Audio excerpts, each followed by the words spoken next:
Episode 5। प्रेम प्राची के साथ अपने कुछ बिजनेस पार्टनर से मिल रहा था और प्राची प्रेम को एक साथ देखकर पार्टी में आई हुई बाकी लड़कियां तो जन बोल रही थी। तभी प्राची का कजन अजीत भी पार्टी में आता है। उसके साथ प्राची के कुछ दोस्त भी इसी पार्टी में आए थे। प्राची उनके साथ पार्टी एंजॉय करने लगती है। प्राची के दोस्त प्राची को डांस करने के लिए बोलते हैं और प्राची उनके साथ डांस करने लगती है। डांस करने के लिए डांस फ्लोर पर चली जाती है। प्राची अपने दोस्त के साथ डांस कर रही थी, पार्टी को एंजॉय भी कर रही थी और प्रेम अपने बिजनेस पार्टनर से बातें कर रहा था। प्रेम को कोई फ़र्क नहीं पड़ रहा था कि प्राची क्या कर रही है, किसके साथ है। तभी गाना बजता है, प्राची डांस करने लगती है। सभी लोगों का ध्यान स्टेज पे ही था। प्रेम भी एक नज़र प्राची को देखता है, फिर अपने बिजनेस पार्टनर के साथ बात करने लगता है। प्राची को डांसिंग फ्लोर पर डांस करते हुए देखकर बिजनेसमैन के साथ आए हुए उनके बेटे भी, जो निहायत ही बिगड़े हुए थे, वह सभी प्राची के साथ डांस करने के लिए डांस स्टेज पे पहुंच जाते हैं। प्राची भी उनके साथ खुलकर डांस कर रही थी, क्योंकि ये सभी ज़्यादातर प्राची के दोस्त थे और प्राची खुद भी एक नंबर की बिगड़ी हुई और अयास लड़की थी।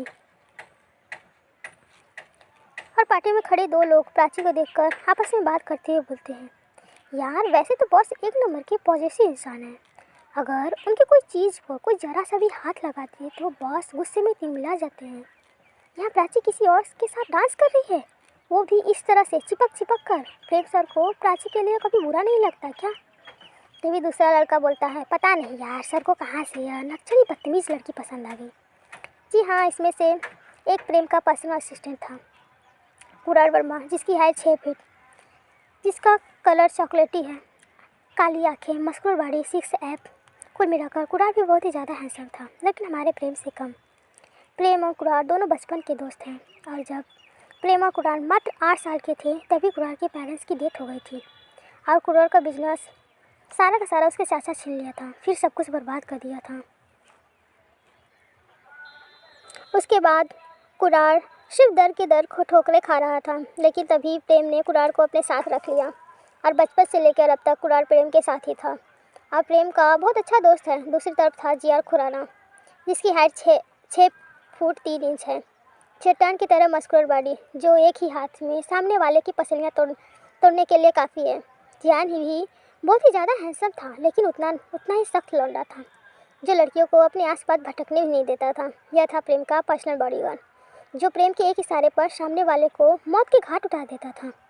वैसे तो जियान किसी से नहीं डरता था, लेकिन प्रेम के आगे जियान की बोलती ही बंद हो जाती थी।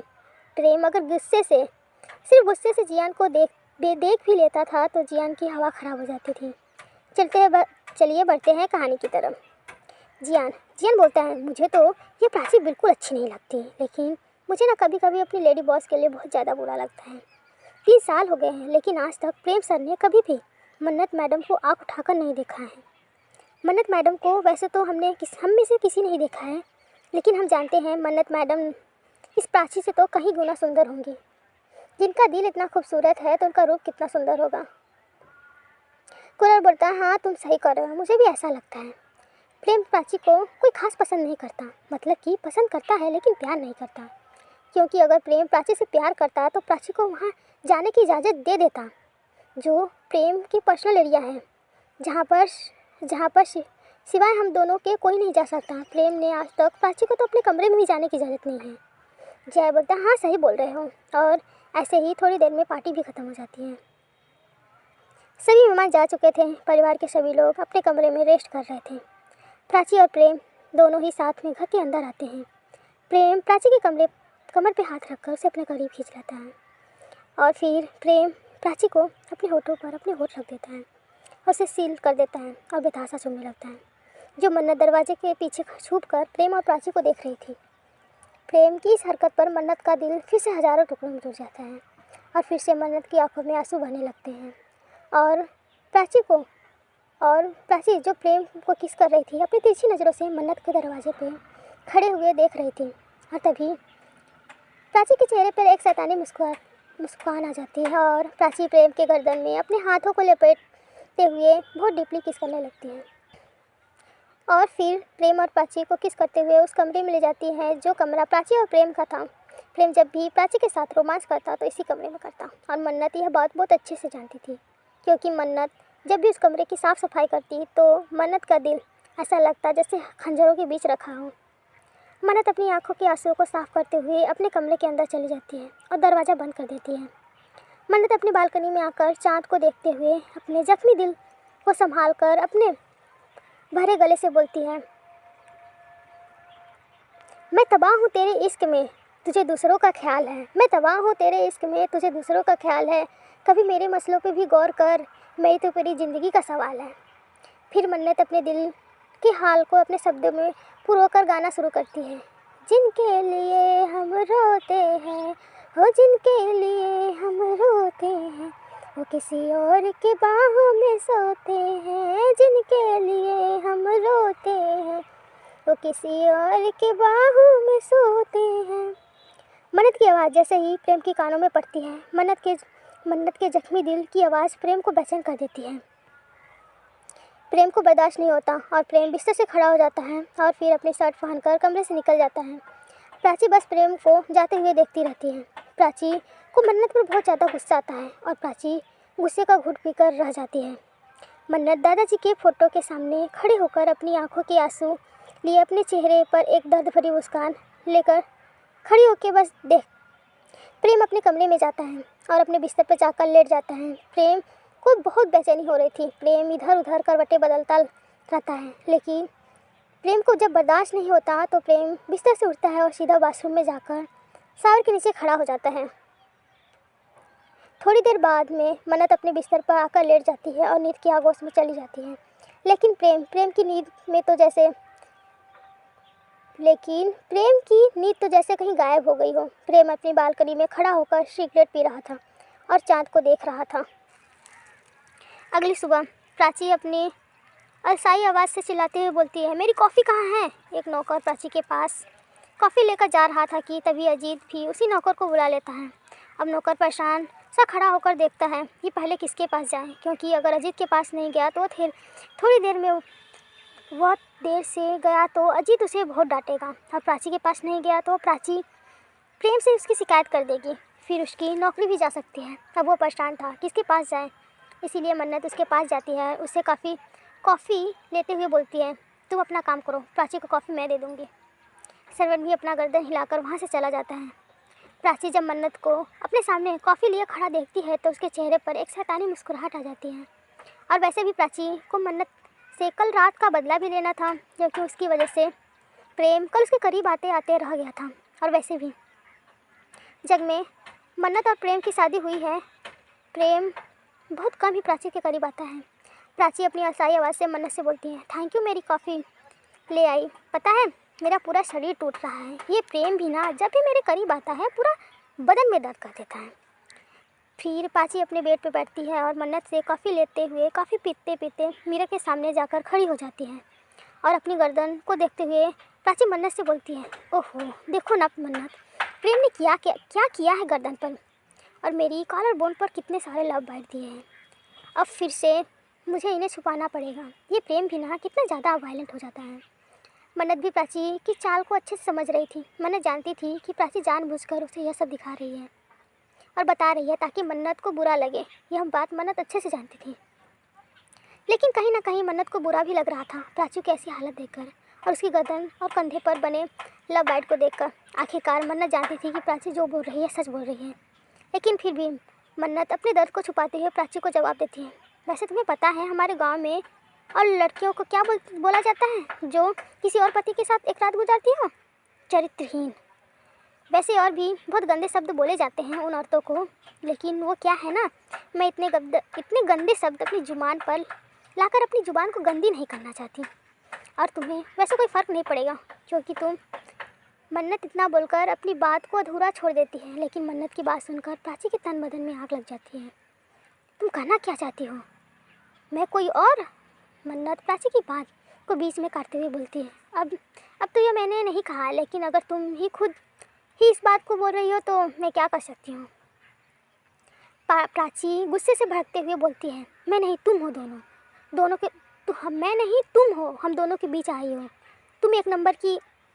वो प्राची अपनी पूरी बात कर पाती इतनी देर पे मन्नत का एक जोरदार थप्पड़ प्राची के गाल पर रसीद देती है। फिर मन्नत भी गुस्से से भड़कते हुए बोलती है, मैं इस घर में शादी करके आई हूँ। प्रेम जी मुझे लेने के लिए बारात लेकर मेरे चौखट पे आए थे। पूरे समाज के सामने उन्होंने मुझसे अपना बंधन जुड़ा था, मेरा हाथ थामा था जब मैं इस घर में आई थी। प्राची अपने गाल पर हाथ रखकर मन्नत को गुस्से से घूर रही थी। मन्नत अपना मंगलसूत्र दिखाते हुए प्राची को बोलती है, जिसकी निशानी मेरे गले में है, मैंने पहना हुआ है, यह मंगलसूत्र है, मांग का सजा सिंदूर है, क्या तुम्हारे पास है? आइंदा से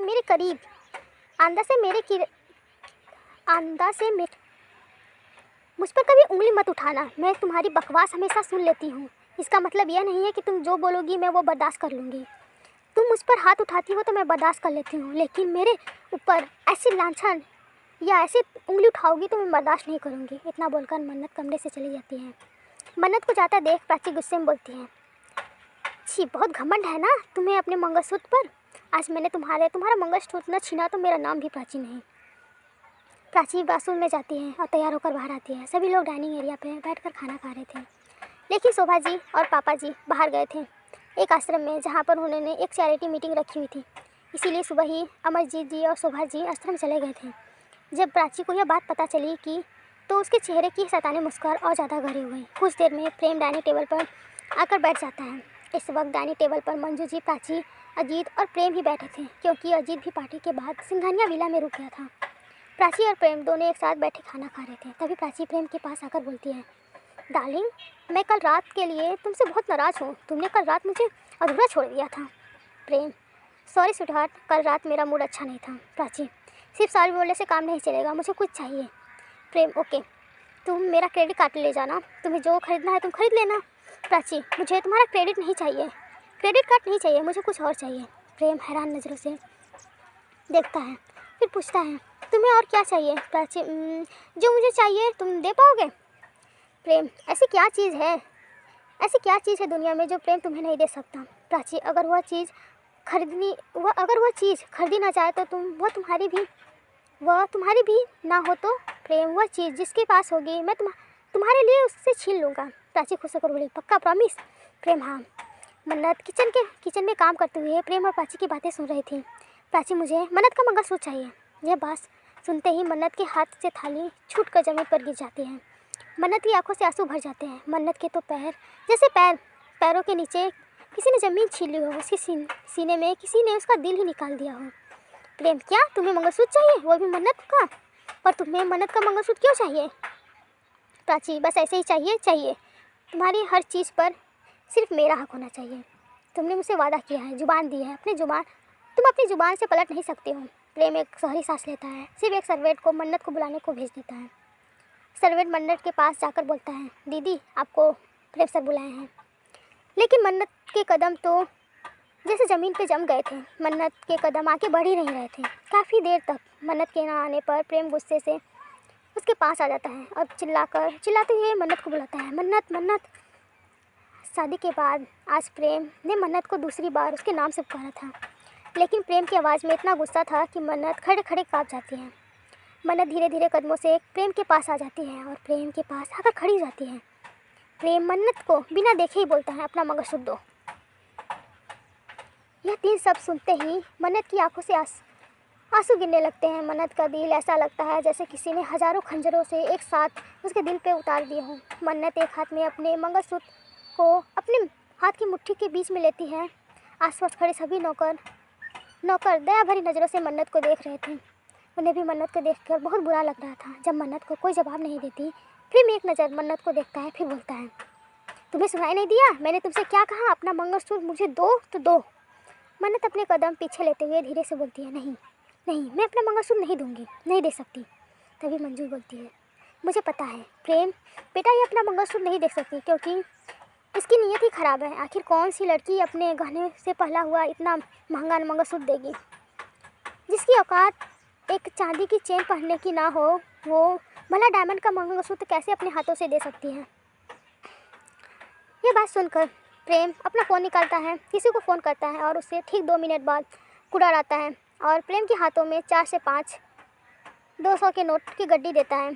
प्रेम पैसे मन्नत को देते हुए बोलता है, ये लो पैसे, और जैसे कि ऐसे ही कोई दूसरा खरीद लेना, लेकिन मंगलसूत्र मुझे दो। मन्नत अपने दोनों हाथों में मंगलसूत्र पकड़े हुए बस ना में अपना सर हिलाने लगती है और भरे गले से बोलती है, मुझे पैसे नहीं चाहिए, लेकिन अपना मंगलसूत्र आपको नहीं दे सकती। आप चाहे तो मेरी जान ले लें, लेकिन मैं अपना मंगलसूत्र नहीं दे सकती। तभी प्राची बोलती है, तुम्हें तो ऐसे बोल रही हो जैसे प्रेम तुम्हारी कोई चीज़ मांग रहा है। प्रेम तो तुमसे वही मांग रहा है ना जो प्रेम ने तुम्हें दिया है। अब वो चीज़ प्रेम की है तो प्रेम तुमसे अपनी चीज़ मांग रहा है, तो तुम दो, उसे क्यों नहीं दे रही हो। मन्नत प्राची के आगे हाथ जोड़ते हुए बोलती है, मैं जानती हूँ कि तुम मुझे बदला लेने के लिए यह सब कुछ कर रही हो, लेकिन मैं तुम्हारे आगे हाथ जोड़ती हूँ, तुमसे अपने किए की माफ़ी मांगती हूँ। मुझसे मेरा मंगलसूत्र मत छीनो। प्राची मन्नत के पास आते हुए बोलती है, यह तो तुम्हें पहले मुझ पर हाथ उठाने से पहले सोचना चाहिए था। अब यह ड्रामा बंद करो और मुझे अपना मंगलसूत्र दो। बहुत घमंड था ना तुम्हें अपने मंगलसूत्र पर। प्राची प्रेम की तरफ देखती है और बोलती है, प्रेम मुझे लगता है कि तुम्हारी यह सो कॉल्ड बीबी तुम्हें अपना मंगलसूत्र नहीं देगी। प्रेम इस घरेलू ड्रामा को इरिटेट हो रहा था, इसलिए प्रेम एक कदम आगे बढ़ता है और मन्नत के गले से मन्नत का मंगलसूत्र खींचकर तोड़ देता है और मन्नत बेबाक ये सब देखती रह जाती है। अब आगे प्रेम के मंगलसूत्र तोड़ने पर मन्नत को ऐसा लगा जैसे कि किसी ने उसके जिस्म से उसकी जान निकाल ली हो। प्रेम मंगलसूत्र को लेकर हाथ में खड़ा हुआ और मन्नत प्रेम के हाथ में मंगलसूत्र को जब देखती है तो एकदम से प्रेम के कदमों में बैठकर प्रेम का पैर पकड़ लेती है और हाथ जोड़ते हुए प्रेम से बोलती है, मत छीनिए मुझसे मेरा मंगलसूत्र, मत छीनिए, इसे लौटा दीजिए। आपके लिए सिर्फ एक डायमंड की चैन होगी, मेरे लिए ये मेरी ज़िंदगी है, मेरा वजूद है, मुझसे यह मत छीनिए। आप कहेंगे तो मैं प्राची से माफ़ी मांग लूँगी, प्राची के पैरों पे गिर कर माफ़ी मांग लूँगी, लेकिन मुझसे मेरा मंगलसूत्र लौटा दीजिए, उसे मत छीनिए। मन्नत प्राची के भी कदमों में गिर जाती है और माफ़ी मांगते हुए बोलती है, मुझे माफ़ कर दो प्राची, मेरे साथ ऐसा मत करो, मुझे मेरे जीने की वजह, मेरा वजूद, मेरी ज़िंदगी मत लो, मत छीनो, प्लीज़ प्लीज़ मुझे मेरा मंगलसूत्र लौटा दो। इतना बोलने ना, इनको मंगलसूत्र लौटा दो प्लीज़, मैं तुमसे माफ़ी मांगती हूँ, मैं आज के बाद कभी तुम्हारे रास्ते में नहीं आऊँगी, कभी तुमसे कुछ नहीं कहूँगी, मुझे माफ़ कर दो प्राची, मुझे माफ़ कर दो। मन्नत को इतना गिड़गिड़ाता हुआ देखकर घर के सभी नौकर की आंखों में आंसू आ जाते हैं। सभी लोग मन्नत पर बहुत ज़्यादा दया आ रही थी कि कैसे उसका पति उसको इस हद तक लाचार कर रहा है कि वो किसी दूसरी औरत के सामने उसके कदमों में पड़ी हुई थे। मन्नत का इस तरह से उसके पैरों में बैठकर गिड़गिड़ाना पता नहीं क्यों प्रेम को अच्छा नहीं लग रहा था। उसके दिल में एक आह उठ रही थी। वो बिना कुछ कहे उसका मंगलसूत्र अपनी मुट्ठी में बांध लेता है और वहाँ से चला जाता है। प्रेम ने मंगलसूत्र को इतना कष्ट में अपनी मुट्ठी से बांधा हुआ था कि प्रेम के हाथों से मन्नत का मंगलसूत्र गड़ता है और वहाँ से खून निकलने लगता है। प्रेम के जाने के बाद प्राची मन्नत के बाल पकड़कर मन्नत को उठाती है और जोर थापर उसके गाल पे मार देती है और फिर बहुत ही गुस्से से प्राची मन्नत से बोलती है, पता चल गई ना तुम्हारी औकात क्या है और मेरी औकात क्या है। आज तो तुमने मुझ पर हाथ उठाया ना, यह सज़ा तो तुम्हें मुझसे उलझने की मिली है, मुझे उल्टा सीधा बोलने की मिली है, मुझ पर हाथ उठाने की सज़ा तो अभी बाकी है। प्राची अपने कजन ब्रदर अजीत की तरफ देखकर बोलती है, bro give me your belt. Ajit भी मुस्कुराकर अपनी बेल्ट निकालकर प्राची के हाथों में रख देता है। प्राची बेल्ट को अपने हाथ में लपेटकर बहुत ज़ोर से घुमाकर मन्नत की कमर पे मारती है, लेकिन मन्नत की एक भी आह नहीं निकलती है, क्योंकि मन्नत अपने मंगलसूत्र छीनने से वैसे ही बहुत बुरी तरह से टूट गई थी। उसके आगे मन्नत को अपने जिस्म का दर्द तो जैसे महसूस ही नहीं हो रहा था। इस वक्त उसके दिल में इससे कहीं ज़्यादा दर्द हो रहा था और फिर एक के बाद एक मन्नत की कमर पे जख्म बनते जाते हैं। चंपाबाई जो मार्केट में सब्जी लेने गई थी वापस आ जाती हैं और देखती हैं कि प्राची मन्नत को बेल्ट से मार रही थी, तो एकदम से सब्जी छोड़कर मन्नत के पास आ जाती हैं और प्राची के हाथ जोड़कर रिक्वेस्ट करती हैं और बोलती हैं, माफ़ कर दीजिए मैडम, माफ़ कर दीजिए, मेरी बच्ची से गलती हो गई है, माफ़ कर दीजिए, उसकी सज़ा चाहे तो मुझे दे दीजिए, लेकिन मेरी बच्ची को छोड़ दीजिए, माफ़ कर दीजिए मैडम। चंपाबाई की बात सुनकर प्राची बेल्ट को फेंकते हुए बोलती है, समझा दो चंपाबाई, आइंदा ये मेरे रास्ते में कभी आएगी तो मुझे उलझने की गलती ना करें। चंपाबाई हाथ जोड़कर बोलती है, जी मैडम, मैं समझा दूँगी। फिर प्राची, मंजू जी और जीत तीनों वहाँ से चले जाते हैं। सभी नौकर के आंखों में आंसू आ गए थे। वहाँ से चले जाते के बाद चंपाबाई चंपाबाई का सहारा लेकर खड़ी होती है। मन्नत उनका हाथ छुड़ा कर वहाँ से अपने कमरे में तरफ जाने लगती है। अब बिना पीछे मुड़े बोलती है, मैं ठीक हूँ माँ, आप जाकर अपना काम करिए। जी हाँ, मन्नत चंपाबाई को माँ कहकर पुकारती है। चंपाबाई की कोई बेटी नहीं है, इसलिए चंपाबाई थोड़ा दुखी रहा करती थी। लेकिन जब मन्नत उनकी ज़िंदगी में आई तो चंपाबाई को एक बेटी की कमी पूरी हो गई। मन्नत ने भी चंपाबाई को माँ का दर्जा दिया था और दोनों ही उस घर में माँ बेटी की तरह रहते थे। मन्नत अपने कमरे में जाने के बाद दरवाज़ा बंद कर देती है और दरवाज़ा के सट कर ही बैठ जाती है और अपने हाथों को अपने गले पर रखकर जोर जोर से रोने लगती है। ऐसे ही वक्त अपनी गति के साथ गुजरने लगता है। प्रेम उस दिन के बाद घर वापस नहीं आया और मन्नत वापस से अपने घर के कामों में लग गई थी। अब मन्नत प्राची के रास्ते में बिल्कुल नहीं आती, ना ही प्राची को किसी की बात का कोई जवाब दिया करती थी। मन्नत हमेशा प्राची से दूर रहा करती थी। 2 महीने बाद अमरजीत जी ने एक नया आश्रम खोला था और कल ही उसकी ओपनिंग थी, इसलिए अमरजीत ने एक चैरिटी फंक्शन भी रखा था। शोभा जी और अमरजीत जी के बहुत ज़्यादा कहने पर मन्नत इस फंक्शन में परफॉर्म करने के लिए तैयार हो गई थी। मन्नत ने अपनी सारी तैयारी कर ली थी। अमरजीत जी की तरफ से ये सारी तैयारी हो रही थी। अमरजीत जी ने प्रेम को भी बुलाया था फंक्शन में आने के लिए, लेकिन प्रेम ने फंक्शन को आने से मना कर दिया। ऐसे ही रात गुजर जाता है। कल का दिन भी आ गया। ओपनिंग फंक्शन में शहर के बहुत बड़े बड़े नामी बिजनेसमैन आए हुए थे और चैरिटी में उन लोगों के भी हिस्सा लिया था। मन्नत को परफॉर्म करने के लिए बहुत ज़्यादा घबराहट हो रही थी। मन्नत पहली बार इतने बड़े बड़े लोगों के सामने कोई परफॉर्म करने जा रही थी। इस फंक्शन के सभी बड़े लोग आए हुए थे। प्राची के भाई अजीत और उसके 2 गुंडे दोस्त भी आए थे। सभी लोग आराम से एक बहुत बड़े हॉल में बैठे हुए थे, जिसके सामने एक बहुत बड़ा स्टेज भी लगाया हुआ था। थोड़ी देर में मन्नत का परफॉर्मेंस शुरू हो गया।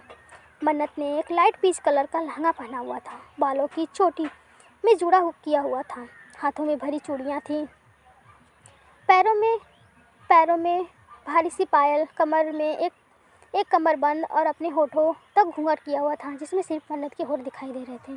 होठों पर लाल कलर की लिपस्टिक। मन्नत का डांस हुआ, इसलिए मन्नत का डांस होने वाला था, इसलिए मन्नत दुपट्टे को सिर्फ अपने सर पर अटैच किया हुआ था। बाकी की मन्नत की पूरी बॉडी दिखाई दे रही थी, उसकी पतली कमर, गोरा बदन। कुल मिलाकर मन्नत इतनी ज़्यादा खूबसूरत लग रही थी कि जो भी मन्नत को एक नज़र देखता फिर अपनी नज़र उससे हटा नहीं पाता। सभी लोग का इंतज़ार था मन्नत के घूंघट हटाने का, मन्नत का चेहरा देखने का। मन्नत स्टेज पे आकर स्टेज को बीचों बीच बैठ जाती है और उसके साथ बाकी की भी सारी लड़कियां स्टेज पे बैठ के आती हैं। तभी गाना शुरू होता है। डांस करते हुए मन्नत उठ गई। मन्नत बॉलीवुड क्लासिक डांस कर रही थी, जो सभी लोगों को बहुत ज़्यादा पसंद था।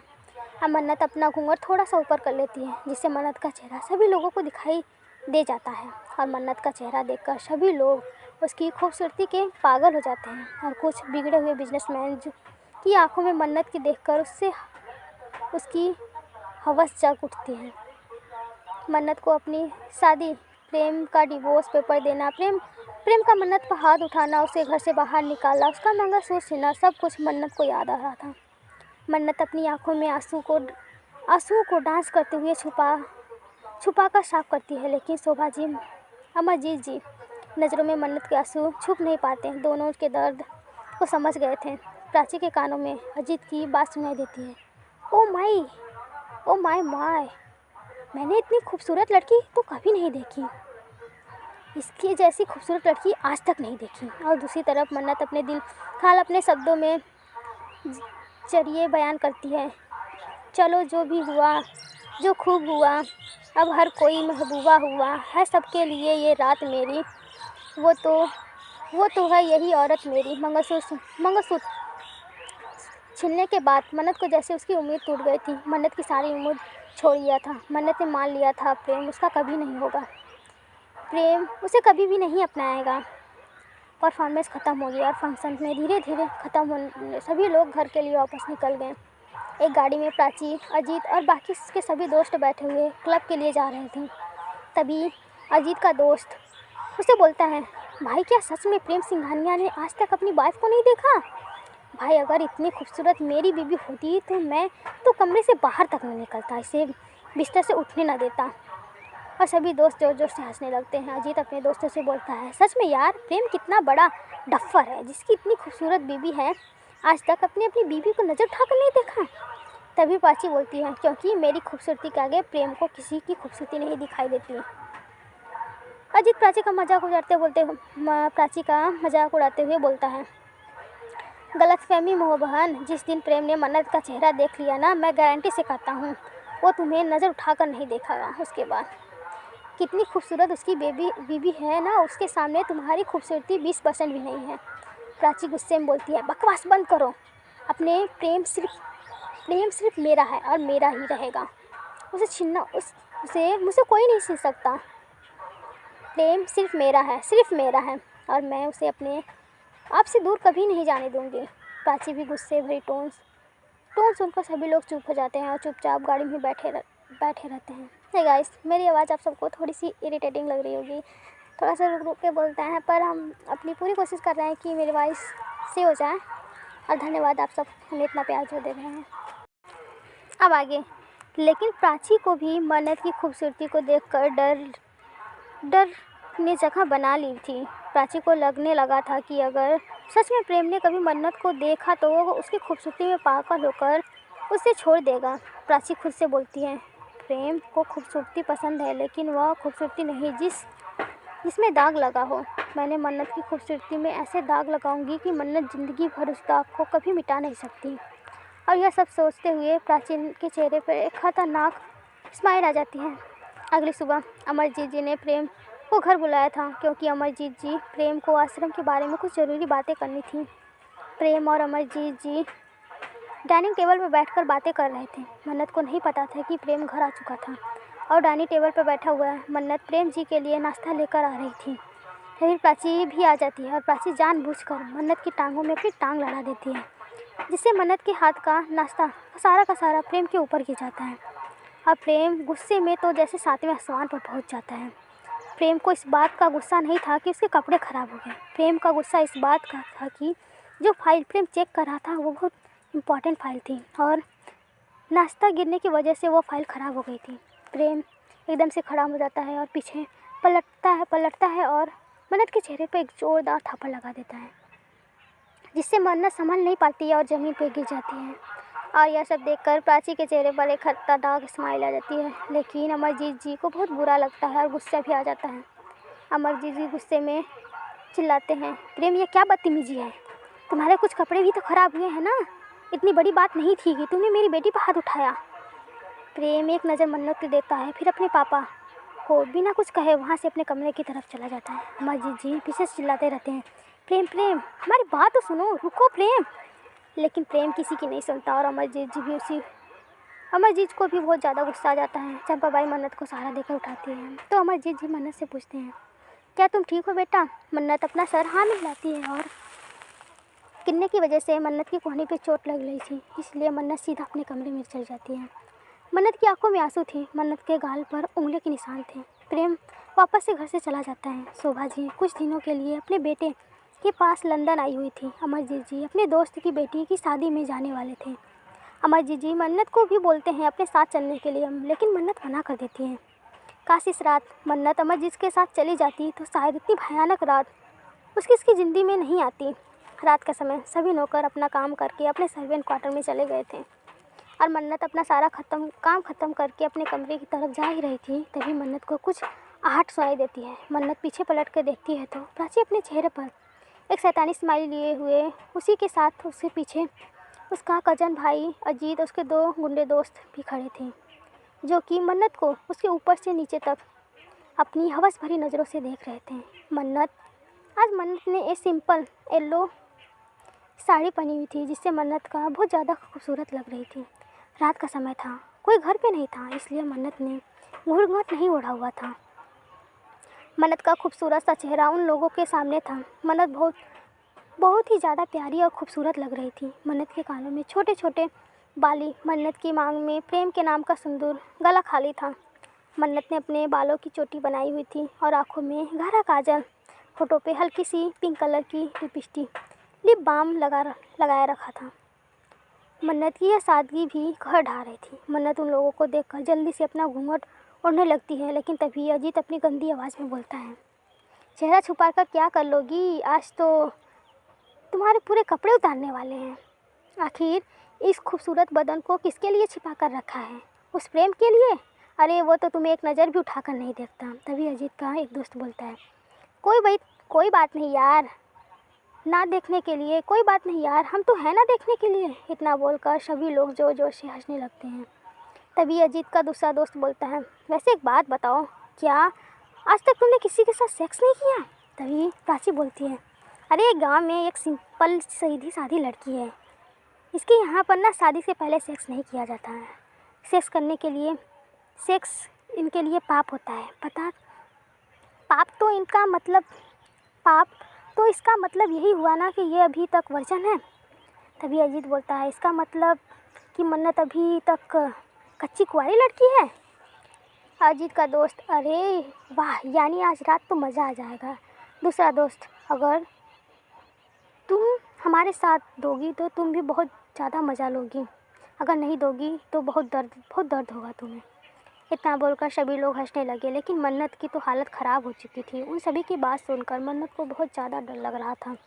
मन्नत धीरे धीरे अपने कदम पीछे लेते हुए भागने की कोशिश करती है, लेकिन भाग पाती उससे पहले अजीत भागकर मन्नत की साड़ी का पल्ला पकड़ लेता है और साड़ी के पल्लू को पकड़कर खींचता है, जिससे मन्नत अजीत के सीने से जा लगती है। और अजीत मन्नत के पेट पर अपने दोनों हाथों से कस लेता है। और फिर अजीत मन्नत की जिस्म की खुशबू को सूंघ कर बोलता है, आह क्या खुशबू है, कौन सा परफ्यूम लगाती हो? मन्नत अजीत की बाहों में छटपटा रही थी और खुद को छुड़ाने की कोशिश कर रही थी। मन्नत गुस्से में चिल्लाते हुए बोलती है, मुझे छोड़ दो, तुम्हें ठीक नहीं किया, अगर पापा को पता चले ना तुम्हें छोड़ेंगे नहीं। तभी अजीत का एक दोस्त मन्नत पर हाथ पकड़कर उसे खुद के सीने से चिपका लेता है और उसकी गर्दन पर किस करने की कोशिश करते हुए बोलता है, अगर इतनी खूबसूरत कली के साथ रात बिताने का मौका मिले तो उसके बाद मौत भी आए तो क्या गम। मन्नत खुद को बचाने के लिए बेहिसाब कोशिश कर रही थी। तभी दूसरा दोस्त मन्नत की बाजू पकड़ता है, उसे अपनी तरफ खींचता है, उसके पीठ को अपने सीने से लगाकर उसके पेट पर अपने हाथ बांधते हुए उसके कंधे पर किस करते हुए बोलता है, और वैसे भी तुम्हारे पापा ना तो 2 दिन बाद आने वाले हैं, और तुम्हारी शोभा माँ भी लंदन गई हुई है, और हाँ, तुम्हारी वो एक मुँह बोली माँ चंपाबाई वो यहाँ नहीं है, वो अपने गांव गई हैं। प्राची आराम से सोफे पर बैठ गई और अपने पैरों पे पैर टेबल पर रखकर सामने का नज़ारा देखते हुए अपने शैतानी मुस्कान से अपने चेहरे पर बिखेर देती है। मन्नत थोड़ा सा झुककर उस आदमी का हाथ पर काट लेती है और दर्द की वजह से वो आदमी मन्नत को छोड़ देता है और मन्नत को गुस्से में एक थापड़ उस आदमी के चेहरे पर मार देती है। तभी दूसरा लड़का मन्नत के पास आता है तो मन्नत एक जोरदार मुक्का उसके मुंह पर मार देती है। तभी अजीत मन्नत पर झपटता है तो मन्नत ने एक 100 पीस उठाती है, अजीत के सर पर मार देती है। अजीत अपने सर पर अपना हाथ रखकर देखता है तो उसके सर से खून निकल रहा था और अब 3 लड़कों की आंखों में गुस्से से लाल हो गई थी। है दोस्तों, आज के लिए बस इतना ही, मिलते हैं अब कल। और सॉरी, हम थोड़ा सा अटक के बोलते हैं तो उसके लिए माफ़ कीजिएगा।